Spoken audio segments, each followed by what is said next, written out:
नमस्कार, आपके साथ मैं हूं ऋतिक सविता। स्वागत है आपका एसपीएन 9 न्यूज के इस खास प्रोग्राम में। और प्रोग्राम की शुरुआत करेंगे मध्य प्रदेश से। लगातार आपको प्रोग्राम दिखाते रहते हैं और जो खबर सामने आती है उस पर ही प्रोग्राम तैयार किया जाता है। जैसा कि आपने देखा कि शिवराज सिंह चौहान और सिंधिया में लगातार लड़ाई छिड़ी हुई है, बहस छिड़ी हुई है। सिंधिया ये कोशिश कर रहे हैं कि अगर बीजेपी में वो हैं तो भारतीय जनता पार्टी उनको मुख्यमंत्री बनाए, लेकिन शिवराज सिंह चौहान, जिन्हें हम मामा जी भी कहते हैं, मामा जी ये पूरी कोशिश में है कि जो आगामी विधानसभा चुनाव मध्य प्रदेश में है वही मुख्यमंत्री बने रहें। तो वहीं सिंधिया का रुख बदलता हुआ दिख रहा है। सिंधिया ने जिस तरीके से भारत जोड़ो यात्रा का स्वागत किया, राहुल गांधी का स्वागत किया, जबकि बीजेपी के किसी भी नेता ने जो है भारत जोड़ो यात्रा की तारीफ नहीं की, इसके बावजूद भी जो है सिंधिया ने तारीफ की। तो अब ये लग रहा है कि सिंधिया खुद चाहते हैं कि राहुल गांधी या खड़गे इशारा करें और सिंधिया की वापसी करवाएं, और सिंधिया चाहते भी हैं। तो सिंधिया वापसी करेंगे तो दो चेहरे आपके सामने होंगे। कौन कौन सा? एक कमलनाथ और उसके बाद एक सिंधिया। बीजेपी में आप देख लीजिए शिवराज सिंह चौहान और सिंधिया। तो आप ये देख सकते हैं, अगर अनुपात की बात करें तो अनुपात है 2:1। तो वही चीज़ सामने निकल के आ रही है कि अगर सिंधिया बीजेपी में होते हैं तब भी चांस कम है और कांग्रेस में होते हैं तब भी चांस कम है। लेकिन चेहरे का खेल है, चेहरे का मेल है। इसी मुद्दे पर हमारे साथ बात करने के लिए आज मौजूद हैं राहुल। बहुत बहुत स्वागत है सर आपका। जी धन्यवाद। देखिए, दो चेहरे सर सामने निकल के आ रहे हैं। देखिए, बीजेपी में भी शिवराज सिंह चौहान और सिंधिया, और कांग्रेस में आप देख सकते हैं अगर वापसी होती है तो कमलनाथ और सिंधिया। किसका लगता है आपको कि किसका पड़ला भारी होगा और सिंधिया किस पड़ले में रहकर जो है राजनीति करेंगे और सीएम बनेंगे? बहुत बहुत शुक्रिया ऋतिक। और देखिए, अगले साल मध्य प्रदेश में चुनाव है। मध्य प्रदेश में ही नहीं, राजस्थान और छत्तीसगढ़, ये 3 राज्य ऐसे हैं जहां पर चुनाव होने वाले। और मध्य प्रदेश की अगर हम बात करें, देखिए कांग्रेस पार्टी के पास एक बड़ा चेहरा कमलनाथ तो है, लेकिन और कोई बड़ा चेहरा नहीं है। और कांग्रेस की जो भारत जोड़ो यात्रा हमने देखा मध्य प्रदेश पहुंची थी, उसमें कई बड़े नेता शामिल थे। चाहे मैं प्रियंका गांधी की बात कर लूँ, रॉबर्ट वाड्रा की बात कर लूँ, राहुल गांधी खुद मौजूद थे। तो दरअसल देखिए, प्रियंका गांधी का वहां पहुंचने का क्या मतलब था, सचिन पायलट के वहां पहुंचने का क्या मतलब था। दरअसल सचिन पायलट हो या फिर मैं अगर बात कर लूं कि प्रियंका गांधी हो, वो वहां आकर सिंधिया जैसे अपने पुराने मित्र को याद कर रहे थे। कमलनाथ, दिग्विजय, जीतू पटवारी जैसे नेता याद कर रहे थे। देखिए, मध्य प्रदेश में हम काफ़ी समय से देख रहे हैं कि सिंधिया वर्सेस शिवराज की लड़ाई चल रही है। सिंधिया शिवराज की इस लड़ाई में जो बड़ा नुकसान है वो किसको होता नजर आ रहा है? सिंधिया शिवराज की लड़ाई में जो बड़ा नुकसान है वो होता नजर आ रहा है बीजेपी को, क्योंकि जनता जो चाहती है वो ये चाहती है कि सिंधिया को मुख्यमंत्री बनाया जाए।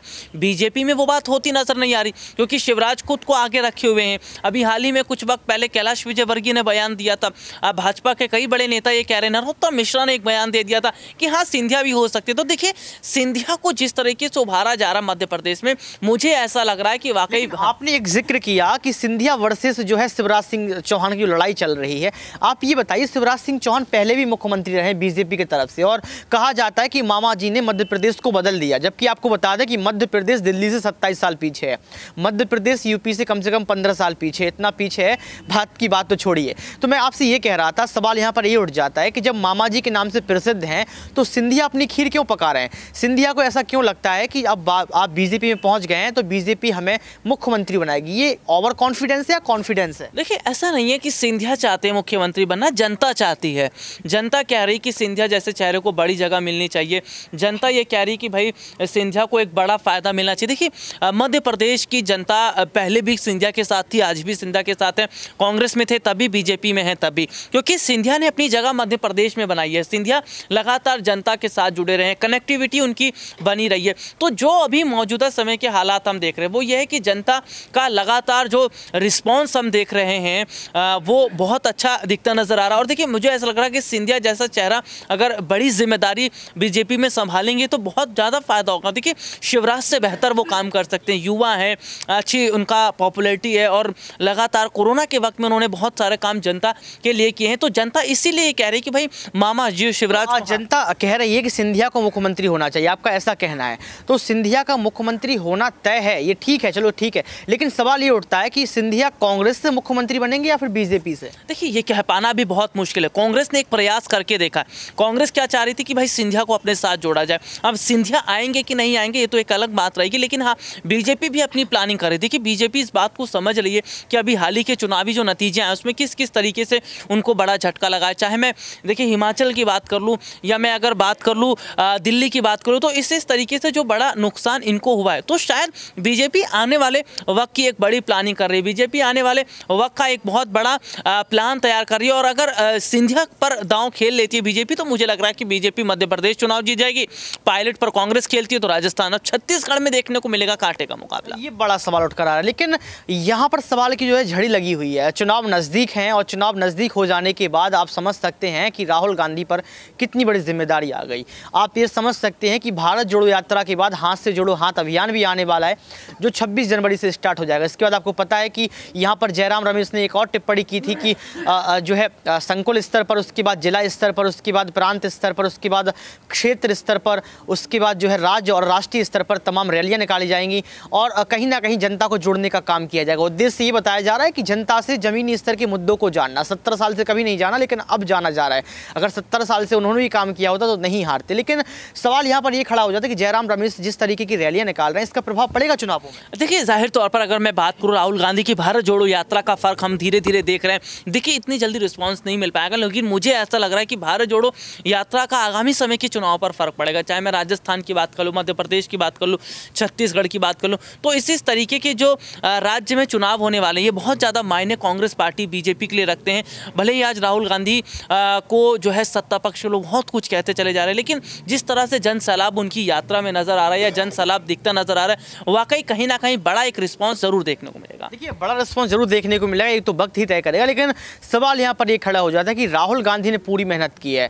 आप ये देख सकते हैं कि मल्लिकार्जुन खड़गे अध्यक्ष बनने के बावजूद भी बहुत पीछे रहे हैं, और उनके अध्यक्ष बनने के बाद ही गुजरात का चुनाव हुआ, गुजरात चुनाव हार गए। आपने देखा मैनपुरी और खतौली में तो उम्मीदवार ही आप देखने को मिलती है, तो बहुत हंसी की बात है। दूसरा आपने देखा यहाँ पर कि लोकसभा चुनाव की तैयारियां भी राहुल गांधी ही करते नजर आ रहे हैं। तो क्या लगता है आपको कि मल्लिकार्जुन खड़गे जो अध्यक्ष बने हैं सिर्फ कठपुतली हैं?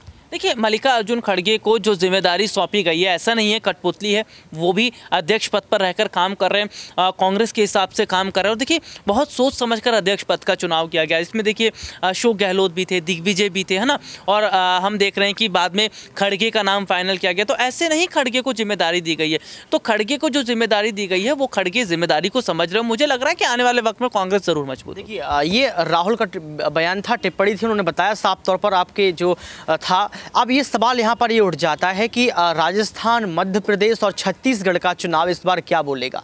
राहुल गांधी की भारत जोड़ो यात्रा में कितना उन्होंने ताकत झोंकी, उसकी आवाज़ कितनी गूंजती है। सवाल ये उठता है कि मल्लिकार्जुन खड़गे के फैसले कितने कामयाब होते हैं। लेकिन सवाल ये भी उठ जाता है कि मध्य प्रदेश की सियासत में जिस तरीके से शिवराज सिंह चौहान के साथ जो है पक्षपात हो रहा है, जिस तरीके से बीजेपी कहीं ना कहीं सिंधिया के चेहरे पर दाव खेलना चाहती है, वहीं सिंधिया चाहते हैं कि कांग्रेस में जाकर कमलनाथ को पीछे किया जाए और राहुल गांधी सिंधिया के चेहरे पर चुनाव लड़े। तो एक सिंधिया अहम चेहरा हो गया है। इस चेहरे पर कौन सी पार्टी चुनाव लड़ेगी, ये सवाल अभी प्रश्न चिन्ह के तौर पर बना हुआ है। लेकिन जाते जाते एक सवाल आपसे लेंगे कि आप बताइए मध्य प्रदेश की सियासत में कौन सी पार्टी भूचाल लेकर आएगी। आज के लिए सिर्फ इतना ही। देखते रहिए SPN9 न्यूज।